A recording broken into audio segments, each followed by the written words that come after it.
ആദ്യ ഭാഗം ഒരു സംവിധായകൻ, രണ്ടാം ഭാഗം മറ്റൊരു സംവിധായകൻ.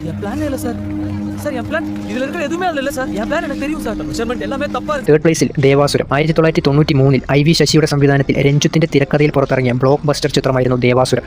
10 ആളിന്റെ ബലവും ഇരുട്ടിന്റെ മറവും ഇല്ലാതെ നേർക്ക് നേരെ നിനക്കൊരു ചുക്കും ചെയ്യാൻ കഴിയില്ല. എന്റെ ഭീഷണി എന്ന് പറഞ്ഞാൽ ചില ഊച്ചാളി രാഷ്ട്രീയക്കാരെ കൂട്ട് സ്ഥലം മാറ്റിക്കളയൊന്നുമാവില്ല. തുടർന്ന് 2001 ഇതിനൊരു രണ്ടാം ഭാഗം പുറത്തിറങ്ങുന്നു. തിരക്കഥാകൃത്തായി മലയാളികൾക്ക് ഒട്ടനവധി സിനിമകൾ സമ്മാനിച്ച രഞ്ജിത്തിന്റെ ആദ്യ സംവിധാനം രാവണപ്രഭു ആ വർഷത്തെ ഏറ്റവും കൂടുതൽ കളക്ഷൻ നേടിയ സിനിമകളിൽ ഒന്നായി മാറി. വർഷങ്ങൾക്ക് ശേഷം 2025 രാവണപ്രഭു വീണ്ടും തിയേറ്ററുകളിൽ എത്തുകയും 3 ദിവസം കൊണ്ട് 3 കോടിക്കടുത്ത് കളക്ഷൻ നേടുകയും ചെയ്തു. ഇത് പറഞ്ഞിട്ട് പോകുന്ന എന്റെ പേര് മറക്കാതിരുന്നാ മതി. കാർത്തികേയ. കഥയിൽ നിങ്ങളാണ് രാവണനെങ്കിൽ രാമൻ ചുറ്റിപ്പോകും സാർ. സെക്കൻഡ് പ്ലേസിൽ റാംജി റാവു സ്പീക്കിംഗ്. സിദ്ദിഖ് ലാലിന്റെ കൂട്ടുകെട്ടിൽ ഒരുങ്ങിയ ആദ്യ സിനിമ. സായ് കുമാർ എന്ന ലെജൻഡറി നടന്റെ ആദ്യ ലീഡ് റോൾ ചിത്രം. ഈ സിനിമ അന്നൊരു വലിയ വിജയമായിരുന്നു. തുടർന്ന് 1995 ഇതിനൊരു രണ്ടാം ഭാഗം പുറത്തിറങ്ങുന്നു. സിദ്ദിഖ് ലാലിന്റെ തന്നെ തിരക്കഥയിൽ മാന്നാർ മത്തായി സ്പീക്കിംഗ് എന്ന രണ്ടാം ഭാഗം സംവിധാനം ചെയ്തത് മണി സി കാപ്പനായിരുന്നു. ആദ്യ ഭാഗത്തേക്കാൾ വാണിജ്യപരമായി വലിയൊരു വിജയം രണ്ടാം ഭാഗം കരസ്ഥമാക്കി.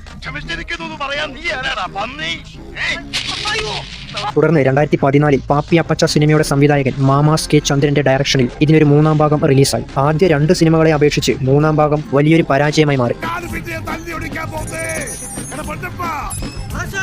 ഫസ്റ്റ് പ്ലേസിൽ 1987 മോഹൻലാൽ ശ്രീനിവാസൻ കോമ്പോയിൽ സത്യൻ അന്തിക്കാടിന്റെ സംവിധാനത്തിൽ ശ്രീനിവാസൻ തിരക്കഥ എഴുതിയ സിനിമയാണ് നാടോടിക്കാറ്റ്. ദാസനും വിജയനും എന്ന കഥാപാത്രങ്ങളെ മലയാളികൾ ഇന്നും മറക്കില്ല. നമുക്ക് നല്ല ഒരു വീട്, ഒരു കാറ് വാങ്ങാം, ഒരു ഫ്രിഡ്ജ്.